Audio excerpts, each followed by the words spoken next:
Shalom à tous, Baruch Hashem. On continue avec on reprend le jardin de la richesse, ce livre qui est un guide pratique Baruch Hashem pour la parnassa et sortir des problèmes de dette et avoir une parnassa Baruch Hashem, comprendre comment la parnassa elle fonctionne. Donc là, on est axé, les amis, rappelez-vous, sur, sur les dettes et voir ce phénomène que quelqu'un qui est endetté, dans une génération où la moralité elle est vraiment chutée, c'est finalement aujourd'hui celui qui a emprunté de l'argent qui se sent au-dessus, en position de supériorité par rapport à celui qui lui a prêté de l'argent. Et en réalité, Chachamim, déjà, par rapport à ce phénomène qui est grave, ils ont institué une takana, une institution. Les grands d'Israël, et parmi eux, il y a le Maharsha Akadosh, qui fait partie de cette institution du Va'ad Arba Artsot, l'assemblée des quatre États. Et ils ont fait là-bas, c'est environ il y a 400 ans, ils ont fait une takana envers des gens qui ont fait des crédits, qui ont emprunté de l'argent.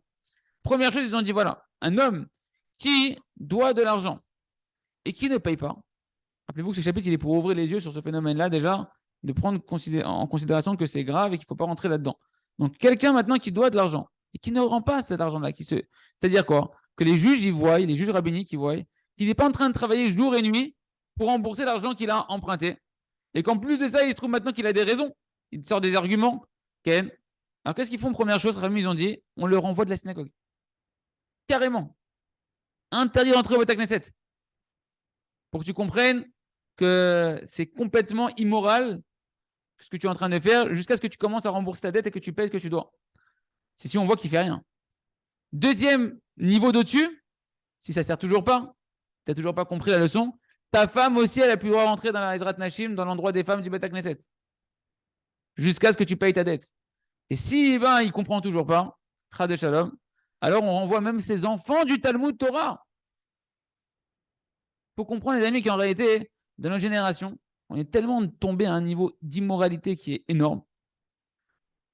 Par rapport, notamment en plus, ce phénomène de dette, que c'est tellement communément admis d'être, entre guillemets, d'avoir des dettes, etc., à droite, à gauche, qu'on a l'impression que cette institution de nos sages, elle est exagérée. C'est cruel. Ils sont durs. Wow, attends, ça va trop loin, etc.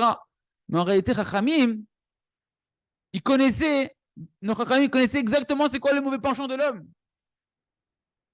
Et que constamment, l'homme est en train de se justifier, de se trouver des bonnes raisons pour se cacher et faire la politique de l'autruche et de fermer les yeux par rapport à ses obligations qu'il a à remplir, qui sont le béaba de la moralité.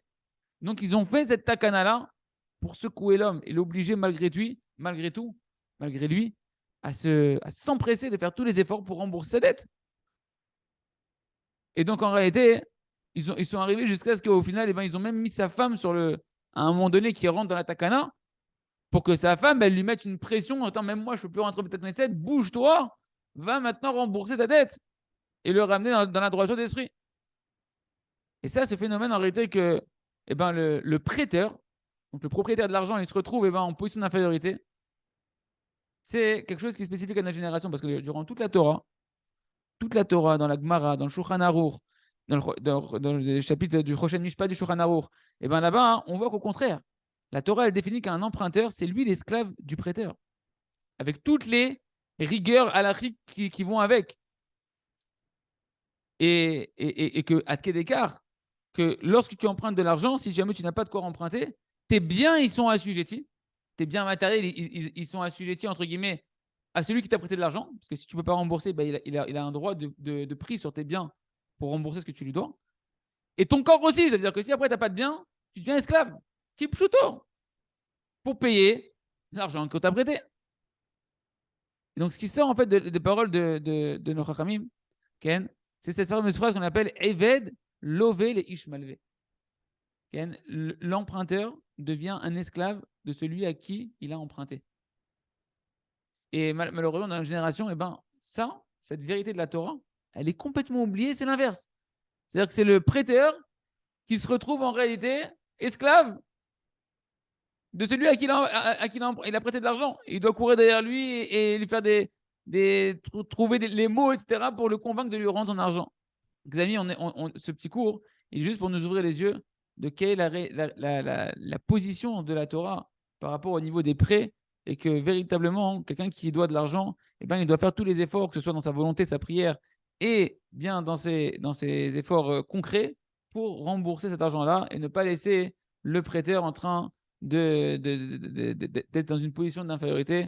Et Hassan Kachem nous préserve des dettes, Batachem Idbarar, qu'on apprenne à bien étudier la suite de ces chapitres-là pour comprendre comment fonctionne le système de la Parnassa, les clés de la Parnassa, qu'on puisse avoir une Parnassa sans avoir besoin de faire des prêts d'argent.